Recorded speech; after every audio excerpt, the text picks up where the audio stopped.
Welcome to the Smart Dating Academy podcast. I'm Bela Gandhi, the founder of Smart Dating Academy and your host. I started Smart Dating Academy in 2009 because I had this crazy knack of giving people dating advice that actually worked, that I took. I've been married for almost 25 years, and now my company helps people to date smarter and to find love. This podcast is meant to bring more love into your life, no matter where you are and what you do. And we're here to bring more life into your love. Smart daters, welcome back to this week's episode. I know you've all been waiting with bated breath. We promised you part 2 to the new episode of what are the best questions to ask. And today, we're not just here to deliver, but we're here to over-deliver. So Lindsay is back on this episode with me. Yay! Welcome back to the podcast, Lindsay.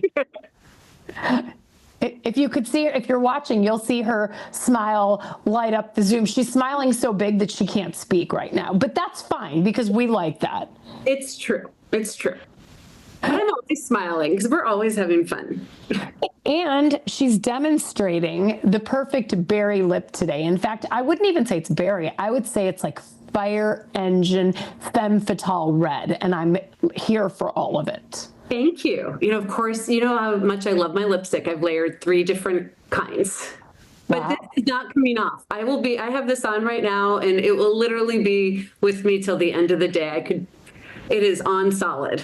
But I love Oh my God. I think I might need the formula. For those of you who are listening and want the formula, I think you should write that in a review and say, Lindsay looked amazing and I need her formula. And maybe, just maybe, she'll give it to us.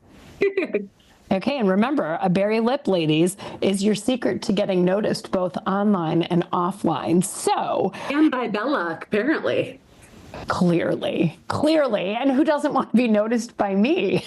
I do. Yeah. Lindsay's sticking her hand up in the air. So let's get right into this. For those of you who didn't listen to episode 1, it's fine. Don't worry about it.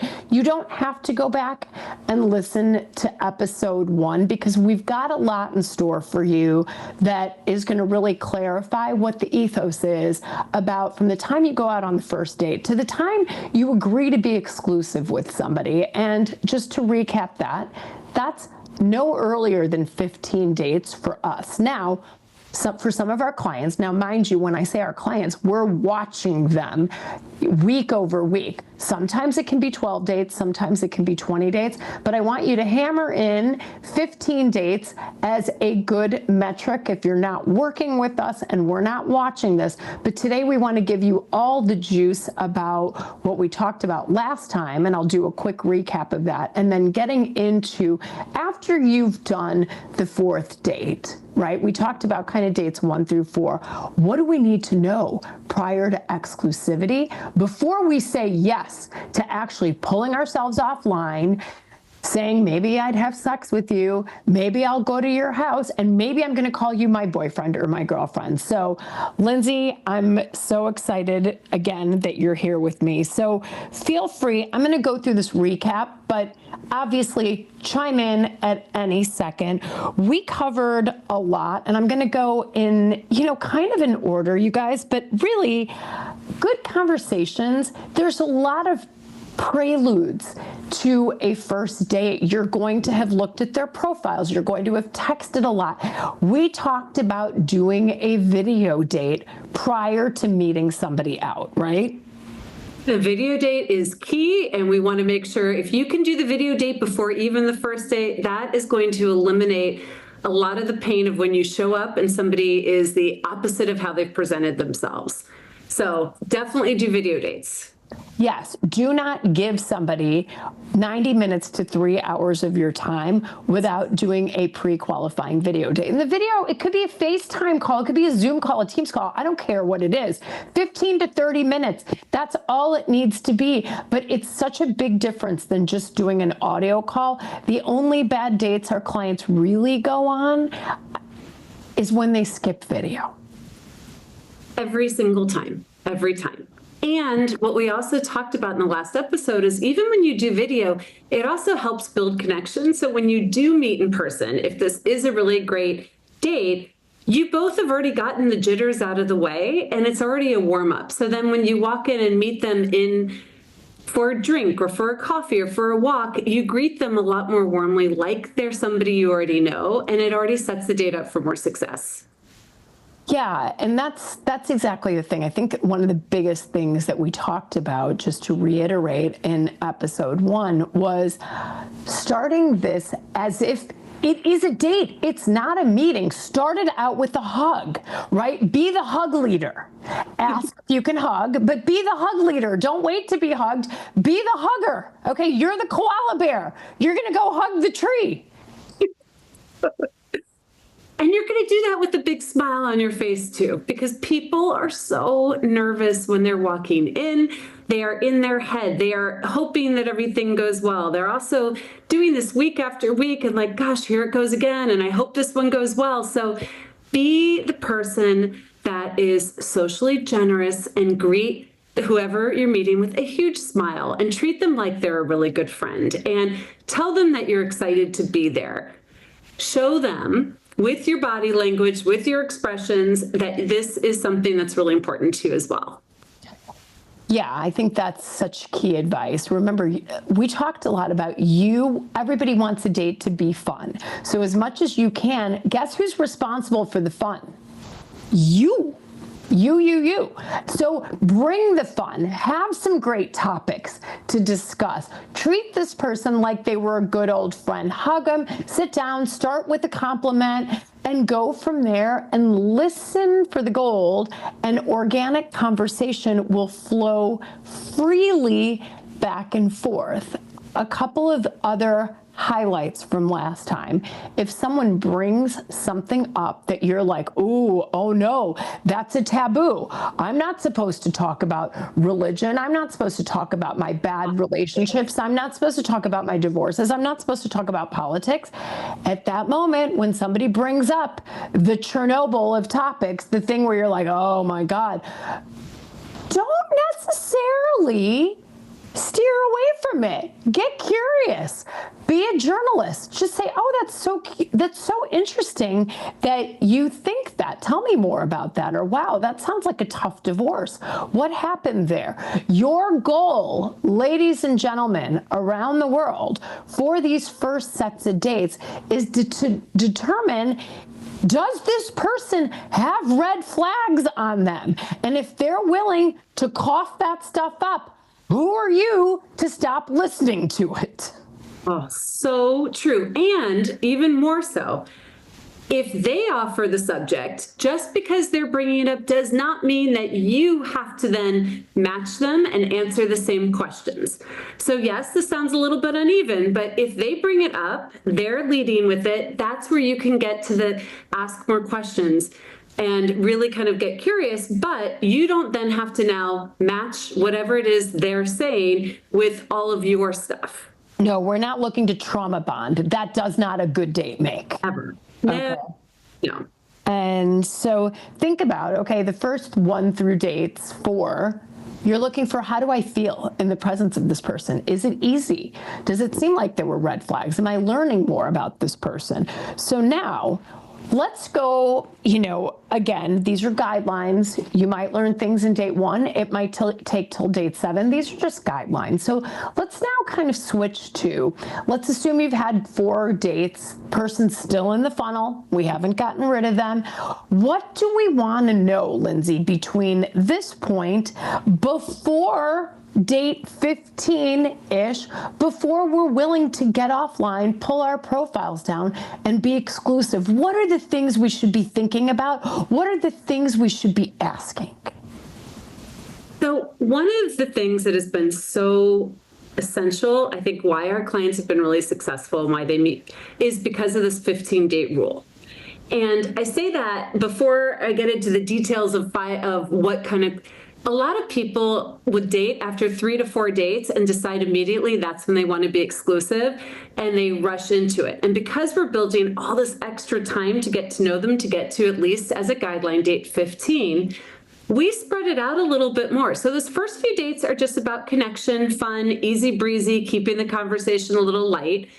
The second round of dates in that middle half, all the way up to exclusivity, now that you've established a foundation that you're not seeing any obvious red flags, you think that this is somebody that there's a little bit more potential here, you're interested in learning more, this is when you want to start really digging more into their relationship history, really asking good questions about just their dating journey, what happened, and we'll give you specific questions about kind of around their marriage, their divorce. Find out more about family of origin. God, yes. We'll hit on that one too, and we'll get in a little more weeds with that. And it's really understand the underlying factors of how this person, what their thoughts are about relationships, how they feel about relationships, and then really get to know all the different types of relationships they have in their life.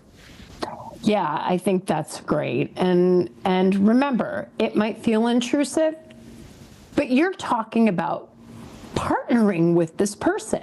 Now, if you were looking for a business partner, wouldn't you feel okay doing this kind of due diligence?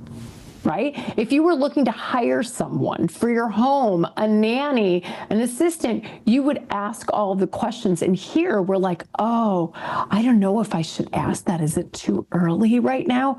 You're thinking of sleeping with this person, creating a domestic partnership with this person. So nothing is off limits. But here's the thing.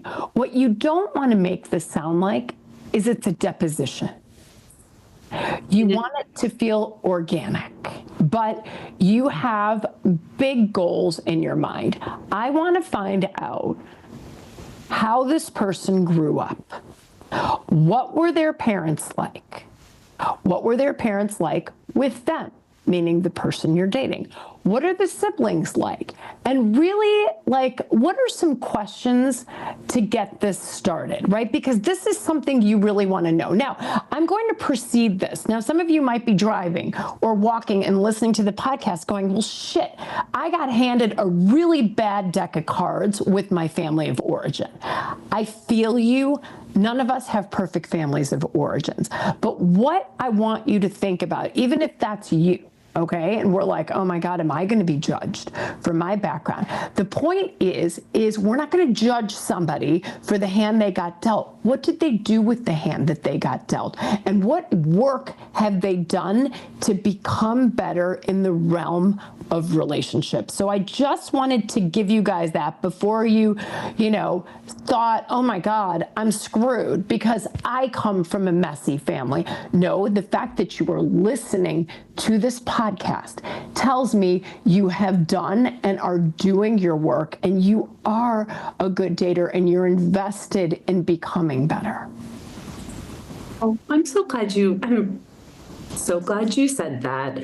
And we do get that question asked a lot with our clients. And we work with everybody to help practice answers to those questions when they get thrown at them, if they're a point that makes them feel really uncomfortable, on how they can talk about it and then shift away from kind of the pain of the past to what they've done, so that when they're talking to a potential partner, that person sees that kind of growth. So I'm glad you said that.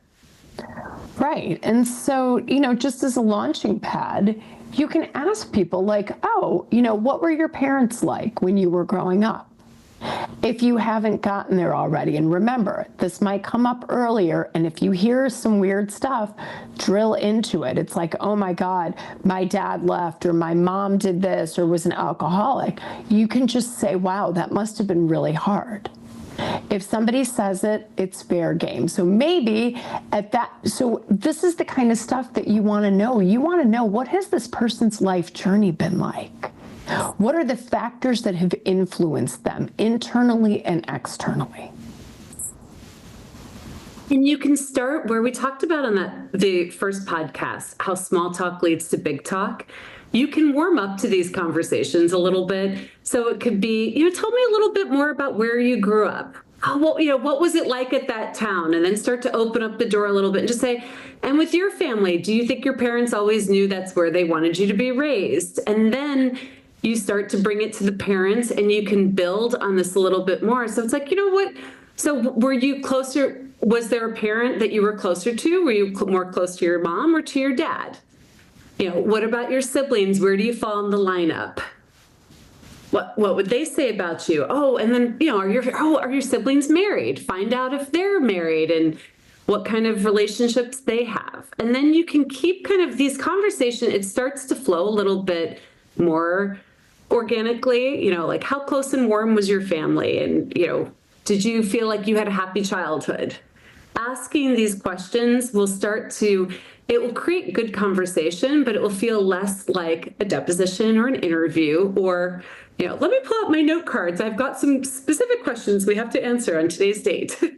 Yeah, exactly. And you can ask the questions like, wow, if their parents didn't have a good marriage, and let's face it, 50% of first marriages end in divorce, 67% of second marriages. So if you're the child of divorce or you're dating someone, okay, almost everybody is, the majority of people are, and asking questions like, wow, if they come from trauma and they've shared their trauma with you, just say, wow, that must have been really hard. Do you find that impacted how you looked at relationships? And even people that you've chosen? Powerful questions. And what you want to do at that point is make sure that you are listening with your entire being. Not listening worried about, is the table going to be turned on me? But listening as if your life depended on it. Listening to go, okay, does this seem authentic? Has this person done their work? Wow, they've really walked through the fire, and really being intentional about the way you're listening. Because if you're listening that deeply, chances are more and more questions are going to come to you. And if you find yourself asking a question, and if that person says, you know what, I'd really rather not talk about that right now, move to something else, right? They've given you a boundary, and that's okay. And you can just graciously apologize, like, oh my gosh, I didn't mean to go there. I thought, I'm sorry. Like, let's talk about this beautiful flower arrangement on the table. I don't know, divert the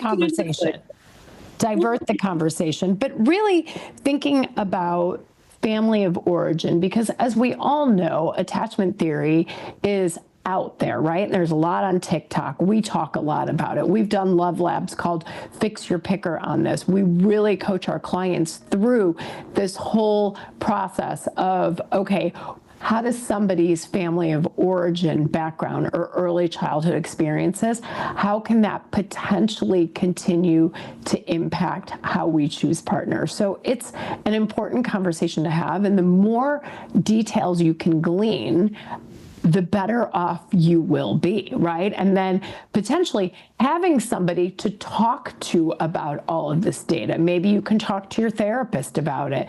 Maybe, friends are fine. Friends aren't professionals.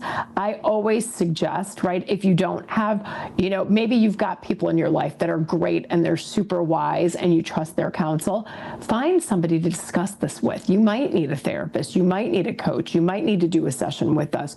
But take all this data, and if it seems perplexing to you, it's probably perplexing. Yes. And asking somebody who can really clarify what it means is really important. And I think with that too, when you ask these questions, when you get home from the date, write it down. Yes. Keep a record, because you'll think you'll remember that subtle story that was told to you on the date about the trauma in the family or something, but you'll be surprised how you could go on a date the next day and then mix it in together with somebody else, or just ignore minor details. So put it to paper and just track anything that stands out to you so you can go back to it later. Because I think in the beginning, people are very upfront. If you ask the question, they will share. And I find, and our clients hear this all the time, people are they're very open in the beginning until they start to really like you, and then they start to get a little bit more nervous. But writing this down and really taking it to heart and paying attention to how you feel and listening really truly from a place of kindness. Bella's saying listen deeply, and I think with that, it's put that intention in your heart that you really are genuinely there to get to know this person, and treating them with kindness and care so that they feel safe sharing their story with you. I love that. And I'm just going to kind of go off road for a second to come back to something Lindsay just talked about, which is writing things down. Like, I credit myself with having a great memory, right? Got through school easily. People would say, wow, you've got a photographic memory. What I will tell you is a lot of times I don't. And in fact, going back to prepare the recap for this episode, I thought I could remember everything off the top of my head that we talked about, and we could just leverage right into the second episode. When I went back and went line by line through the recap, I was like, oh my gosh, I forgot we talked about this. I forgot we talked about that. By the way, guys, if you have not listened to part 1, go listen to it. We dropped so many friggin' gems in there, questions to ask, questions that will tell you so much about yourself and other people. But going through that recap, I realized, my gosh, I'm so glad I went through this, because then we could come up with a better plan. But so my point here is this wasn't even a date. Okay, this happened 2 weeks ago. Lindsay and I talked for an hour. We know each other incredibly well. We know our content super well. But my recollection and recall wasn't as great as I thought it was until I read the recap. So now imagine that's us. When you're on these dates, go home and write things down. After she and Eileen and Kathy, we have client sessions, we take notes of every call right after the session, because I promise you, when you wait 2 and 3 and 4 days, things dull off of your memories. So taking notes could not be more important. And why is this also relevant to questions? Because when you go home and you write things down, guess what's going to come to you? More questions for the next date, sweetie pie. Yes. Yes, and it's going to allow you to be more thoughtful about when you show up on the next date, really trying to think about what you want to pick up, or, oh, we didn't get into that subject. So coming into every date with a plan. We talked about that in the first episode. Thinking about always having 3 questions in your back pocket. This holds true even when you've been getting to know the person longer and you're further along, because now your 3 questions in your back pocket are more follow-up questions, or digging a little bit deeper each time you're with them. And I'm going to pivot, which is unusual for me, Bella, because you know I like to follow things structurally, which is so true. This is how we always play off each other with this. But I also want to say, when you're asking these questions, somebody might feel very on the spot. If you're sitting at a restaurant having dinner and staring across from each other over the table, and they might feel a little bit more uncomfortable. Keep in mind that the deeper conversations, these are good things to have when you're maybe taking a walk, when you're outside, when you're on a hike, when you're side by side doing an activity. It's easier to get to this where somebody doesn't have to then stare at you as you're answering or sharing something uncomfortable. So as you're getting to know people, you do want to change up your dates too and be a little bit more active. And then that allows these kind of conversations to happen in a much more comfortable setting. But you don't want to dig into something deep when you're pressed at a tiny little table for 2 and there's another date on each side of you and everyone's listening to everyone's conversation. Pick your time and place. Yeah, that's great. I mean, if you think about, and I know we've done episodes on why walks are great dates, but just when you're side by side, it's way easier to ask more penetrating questions, and it's easier to answer those. It's the telling my life story to a stranger that's sitting next to me on a plane effect. Because we're not feeling the gaze of somebody's eyes boring straight into our head. So if you feel like, yeah, there's more tender things that you want to talk about, and the person that you're dating, and you should have a funnel, but this one particular person, you feel like they would do better when they're moving around, go for a walk with a cup of coffee. It doesn't have to be fancy, right? We have clients that have gone on 15 walks for their first 15 dates.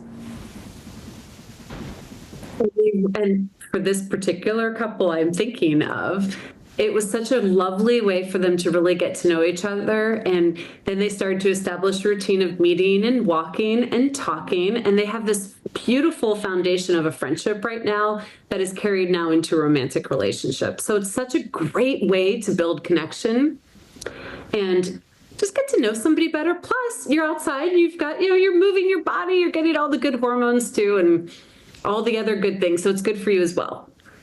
And this walking point, I remember well before I started Smart Dating Academy. I mean, we'll be married 28 years. When I was newly married, I read an article in the newspaper in Chicago that talked about why Swedish couples were happier than most married couples long term. And I thought, well, I want to read this. It said after dinner, they take walks together.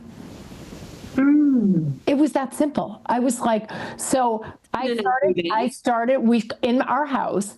If you ask Andy, what's an MBW? He will say, oh, it's a marriage bonding walk. So we're like, it's time for an MBW. And we go for walks together still, not every day, but definitely less frequent than every day. Maybe we need to start doing that on a daily basis. But really having those side-by-side conversations, I do this with my kids. Some of the best conversations I have with Jaden and Max are when we're walking. And when I say, let's go for a walk, it's like they're automatically prepped and primed that we're going to talk about stuff with no agenda. But that's where the good juice always comes out. So I'm glad you talked about that. I do the same thing. We'll make dinner when we're done with the family dinner and the kids are rushing off to do their homework. We'll take our cute little dog Coco and we take a nice walk. And sometimes we've even amped it up where we have the Gottman card deck on the phone, and my husband, who's been married now to a dating coach for a long time,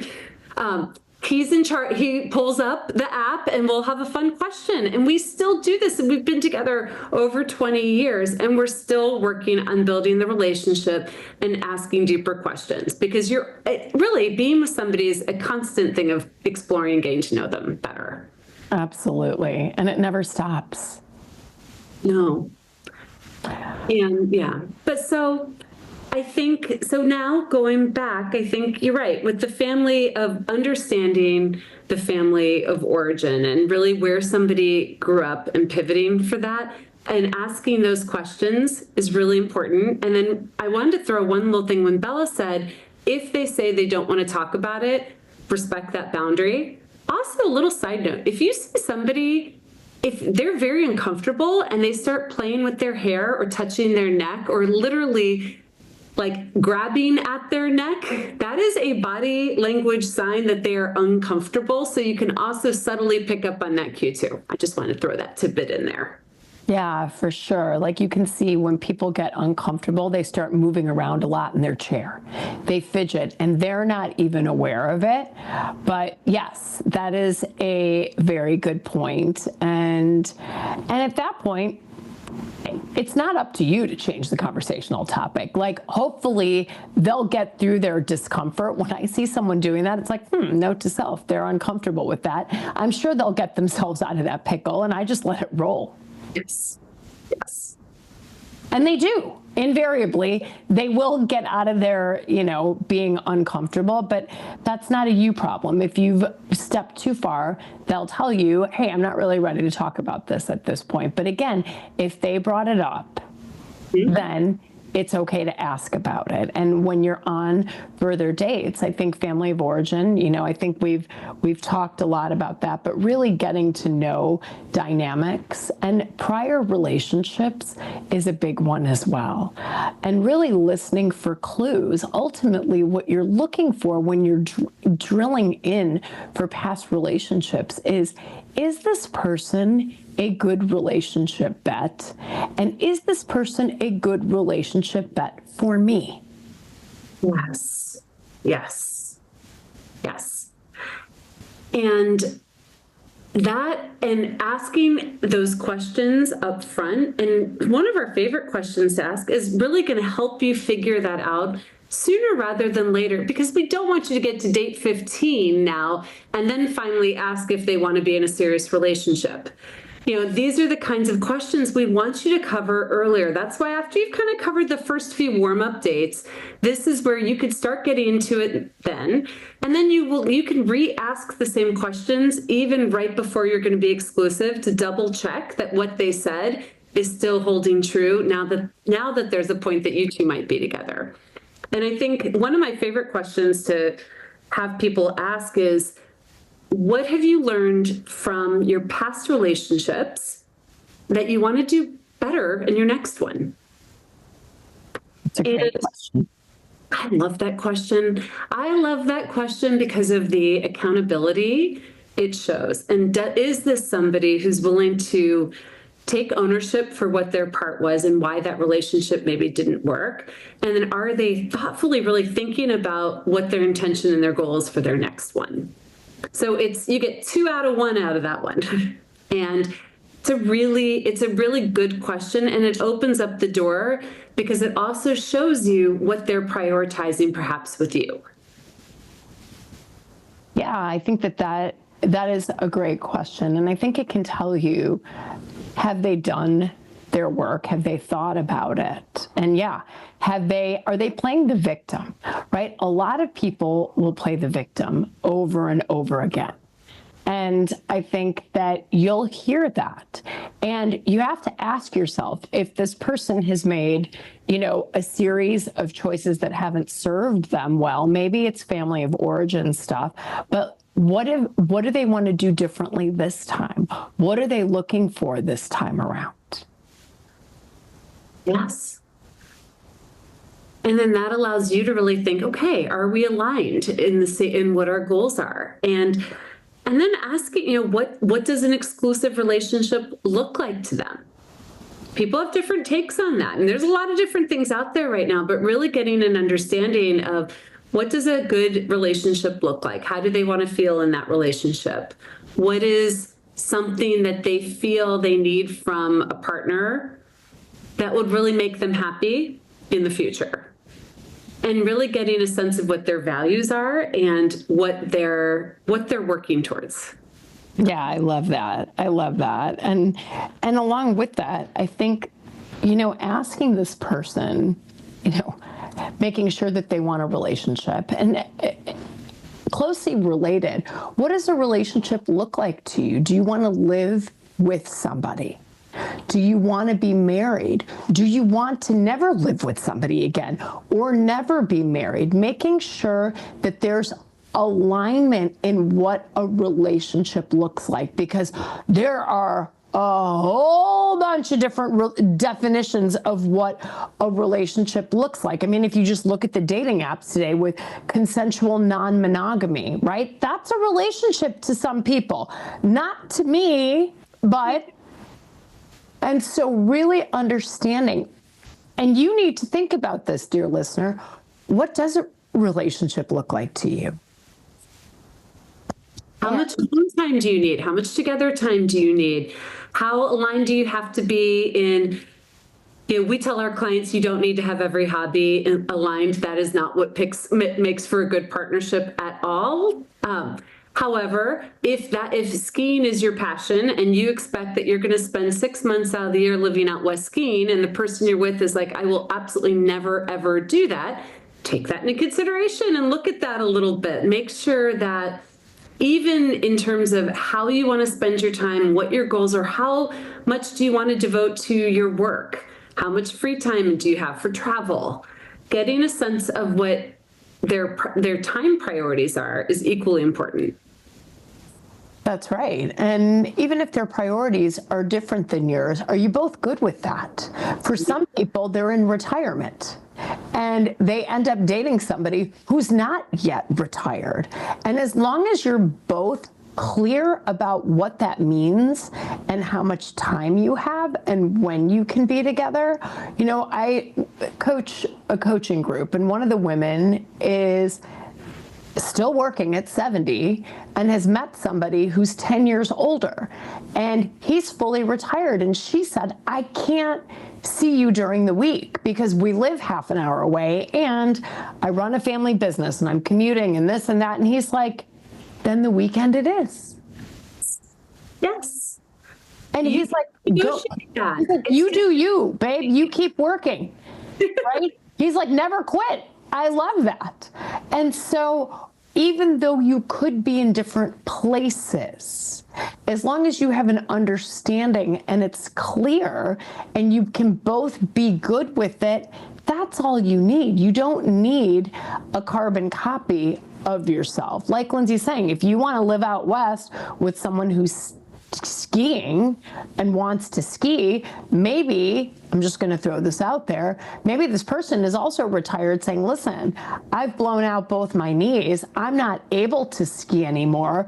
I will live with you. I would love to be out there, and I will meet all the you non-skiing activities. I'll meet you when you're done skiing. Yes. I'll be there for après ski. Is that good enough? Or do you need to have somebody clutched at your side every mountain up, every mountain down? And so these are things to know as you're dating, and know about yourself as well, and say, do I really need that? Do I really need to have somebody skiing down the mountain with me every single run? Or could I be okay with somebody that could come out and visit me every other week? So really thinking about these things broadly. And bringing them up and starting to talk about them generally, and then you'll get more granular to your particular situation a little bit later on. But I think we have a client, and they are happily dating. They both live in different states, and they both have big jobs, but they happened to just meet when they extended their mileage on the site, and they figured this out even before they became exclusive. Okay, how could we make, if this went really well, how could we make this work? And they're like, well, we'll work during the week and we will trade off every other weekend. And they have now done this for well over a year now. And that was a conversation that happened before they decided that this was going to work, to just make sure they both were in a line that was the right amount of time. So these are things that you can ask. This is when we're saying nothing is off the table, nothing's off the table. Really finding that out early. That's true. And maybe, if religion is important to you, that's something to talk about. Where does it fit into your life, right? Are you more spiritual? Do you live by a code? Or are you a organized religion person? Do you go to church every Sunday? We have clients, some of them go to church 6 days a week. Others, do it on religious high holidays, right? There's a whole scope of people all over the place. And so if it's an important part of your life, asking about that versus making assumptions. Yes.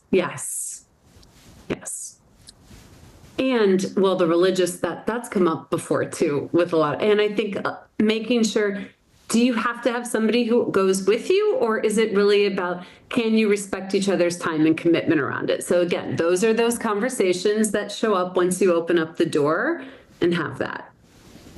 That's right. And even with politics, it's very polarizing today. And making sure, again, I think politics have come into this understanding of values, and it's a values-based judgment. If you voted for this person, then you stand for these values. And if you voted for this person, then you stand for these values. And I think that there's so much gray area in between, and we can get back to a place of normalcy. Wouldn't that be lovely? Yes, that would be really nice. Hopefully we can. And I think that having open conversations, right? If you are highly polarized one way or the other, but somebody looks like they're appealing to you, but they might be on the other side of the spectrum, have the conversation. Have a video date with a person. And you'd never understand how two people that can be so different but agree to disagree on points. People are together all the time that have voted differently to this day. They live in the same houses. They exist in similar families, and agreeing to disagree, and again, coming down to questions and answers, being respectful, like Lindsay was saying, coming from a place of love and curiosity and kindness, you can hear most things. Yes. You may not agree, but you can at least receive them and then respond to them. Well, we could do an entire podcast on dating in this political climate, which perhaps we should write down when we get off of this. Perhaps we should never do. I don't know if I really want to, but because that is such a hot topic right now, what we have people ask is if they write something and they're unsure where somebody stands, you can figure this out on the apps going back to the early questions of, hey, I feel very strong. I'm in this area. I see that you have this political affiliation. I just want to make sure we are aligned or you're open to that. And then people have said, I am absolutely not open to that. I only want to date somebody who's in my spectrum. And then they just delete and move on. Others are like, well, no, I'm very open. And they have a nice conversation online. And then they start to check on values as they start dating. Then they pick the values that are most important to them that line with their political affiliation. And then they dig into questions around that a little bit later. So you can, again, all part of this, it's on the table. You can ask. Okay, so I have a question for you. Medical issues. What do you see coming up from a question and answer standpoint? That's really, it's interesting because I have found a trend that it seems like a lot of men, and I'm going to genderize, lead with all of their medical concerns up front and right away on those first few dates. And it's almost like, here it is, and can you deal with it? Which we talk about. But I really believe, look, our overall premise, although we're telling you to go ahead and ask all these questions, we believe people have to earn your story. Amen. If you have a big medical concern, if we work with cancer survivors, we've worked with people who have overcome a lot of other issues. We've people who have STDs because that's very common nowadays. And so all these things are out there, and we don't want you to lead with it on the first date or the second date or the third date.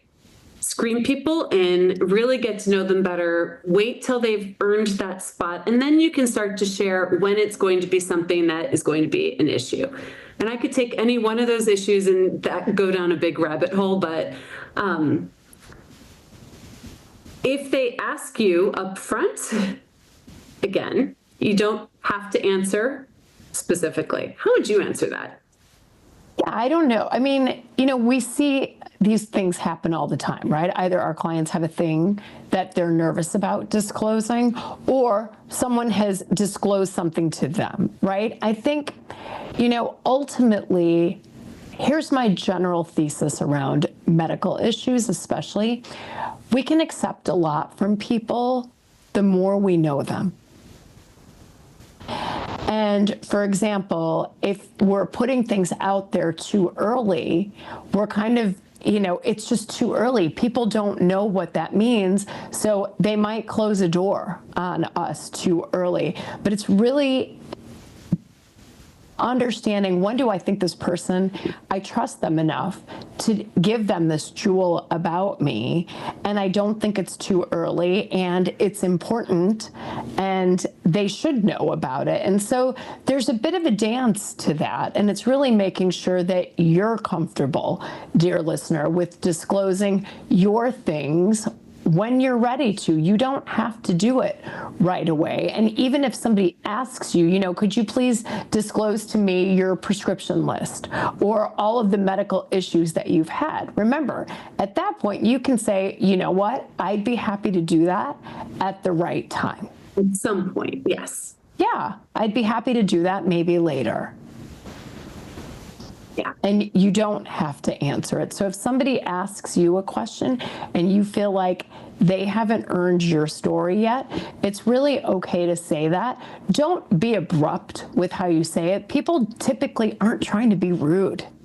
They don't know that they're crossing a boundary. They don't know that they've hit on a traumatic spot for you. So look at them like, oh my gosh, they don't know. How could they know?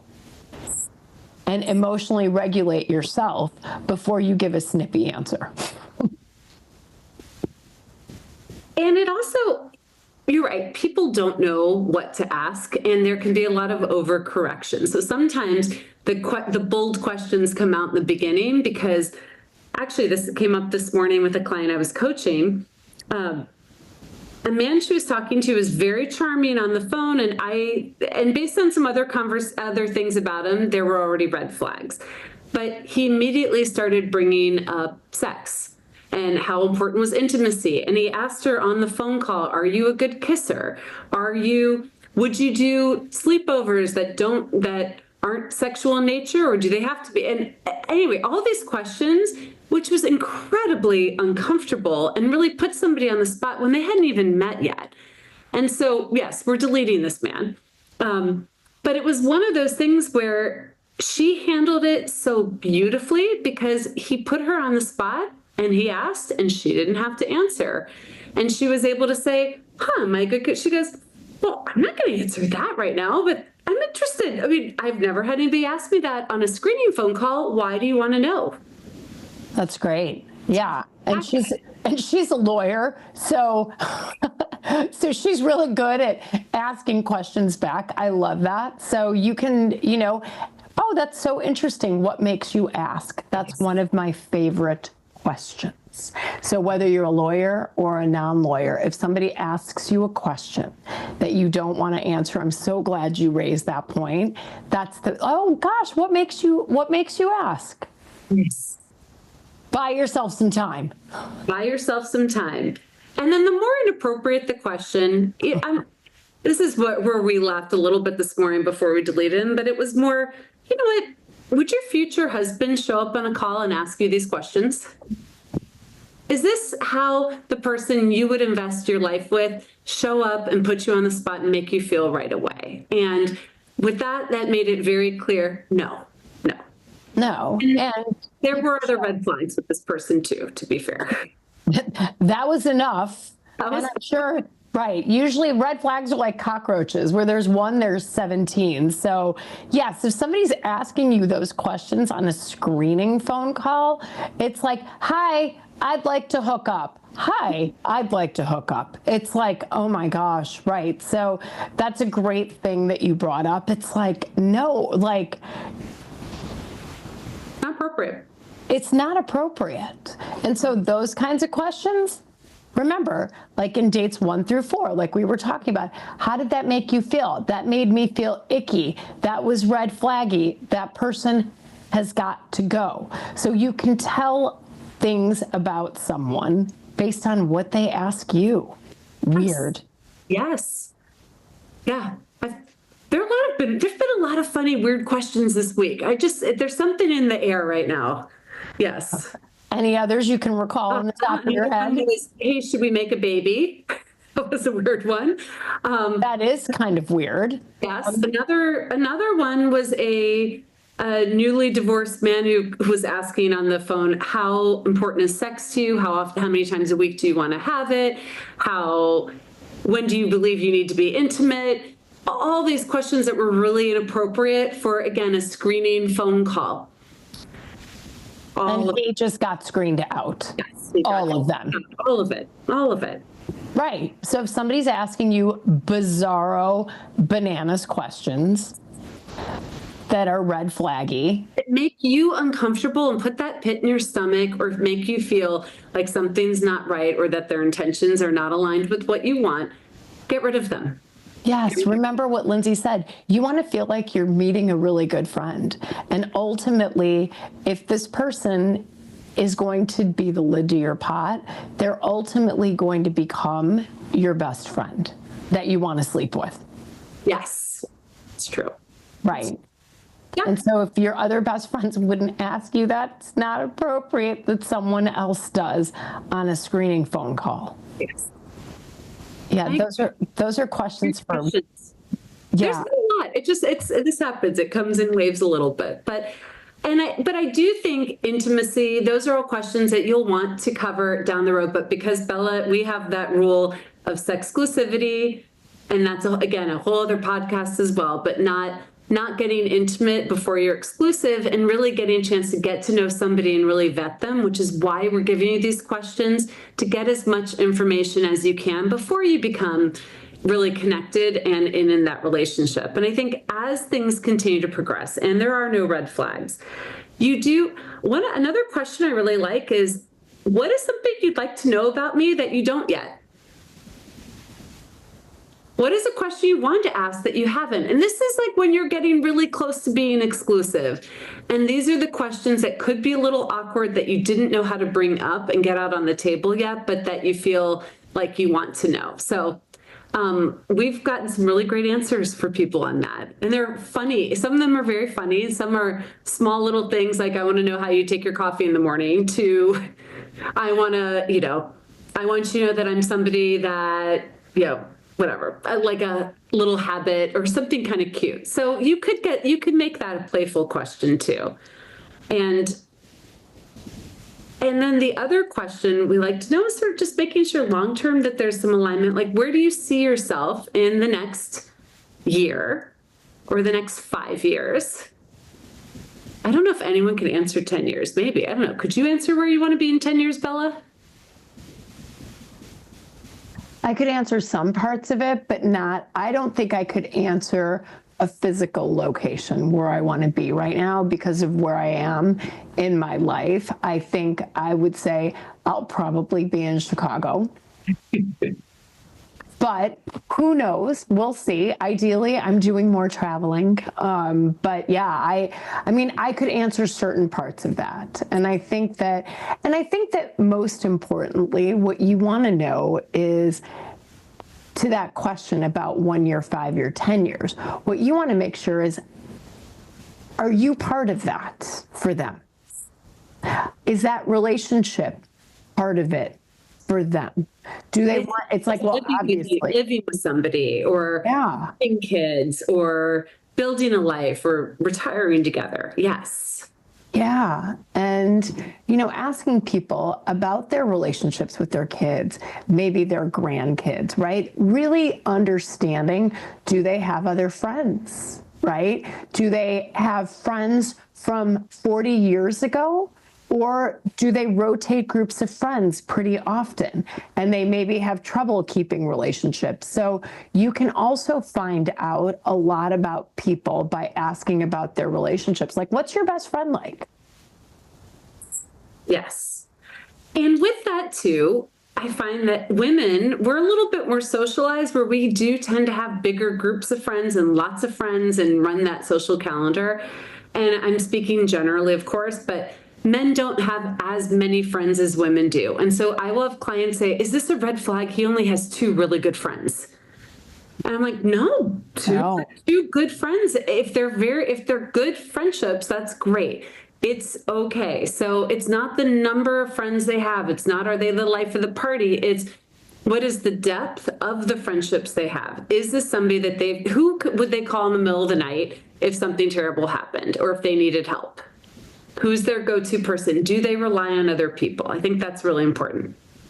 No, that's so important. And you're right, it's not a number. It's quality, not quantity. And so many people have maybe 1 or 2 people, and all the studies show that's all you need in your life is 1 or maybe a second person that are like your soul-filling people. Most people don't. We all, many people have a lot of acquaintances and friends and people that they do dinner with and brunch with, but those people that know the inside of your soul and are there for you all the time in your elevator, people, it's not a lot. Less than fingers on one hand. So finding out what are the qualities that are important to them with a friend is key. And and understanding, and then as things are progressing, you're getting close to that point of exclusivity, you want to do check-ins. How do what question you would want to ask is, how do you feel things are progressing with us? How do you feel things are going? Going back to when you put your profile online, what were you hoping would be your outcome? I love that. What do you want? I love that. How do you feel about how things are progressing with us? Yeah. Right? That's great. And typically when you ask someone a question, they'll give you the answer. It may not be the answer you want, or it might be. right? And you're in total alignment. But that's the other thing. Listen to understand where this person is coming from, not maybe what you want to hear. That's why you write it down. So if you decide you want to hear something, but the reality is it says something else, you want to be able to check your gut with that on paper. But checking in, how is it progressing? How do you feel things are going? What would you still like to know? What does a relationship look like? So these are the things that are starting to tee up really that conversation for being really clear that you both are dating exclusively. And to us, that is taking your profiles down. We like labels, we like names. It's like being very clear, not assuming anything, not assuming that just because they told you after date 2 they took their profile down offline, that now you're in a relationship, but really going back to say, how do you, are you open to seeing if this is something we can build without the distraction of dating other people? Yes, I love that. I love that so much. And, on that note, I think over these 2 episodes, we've given you a massive platform on how to think about dates, the things to ask on dates, the things to disclose on dates. How do you want to feel on these dates? What are the important things to know? And I hope that you will save these episodes and listen to them again and again, because if you follow this advice and don't ignore red flags, and listen to your gut and find out all these things about this person before you agree to get naked and have sex and do all of the things, you're following a trajectory that will ultimately serve you really well in the end, because you'll say, I went in eyes wide open. I knew as much as I could before I agreed to get exclusive. I gave it as much time as I needed to really see who this person was. And so thoughtfully asking these questions over a couple of months to really build that trust and build those layers. That's really important. Not coming right out and asking all the questions we told you on the podcast within the first date. Please don't do that. Don't do that. And make sure that this person's actions align with their words. And that's so important. Yeah. So important. I thought you were going to say something, No, I'm just smiling because I'm just thinking, because that's such a great point. And really making sure that what they're saying is matching what they're doing. If they're saying they want that spending time with the partner is important, but you can't get a date on their calendar, that's something to pay attention to. But we have noticed, having done this as long as we have, there's a very good typical pattern in the way that people who want to be in relationships behave. And they're very open to exploring these kinds of questions, and they want to share, and they want to get deeper, and they want to really get to know you as well.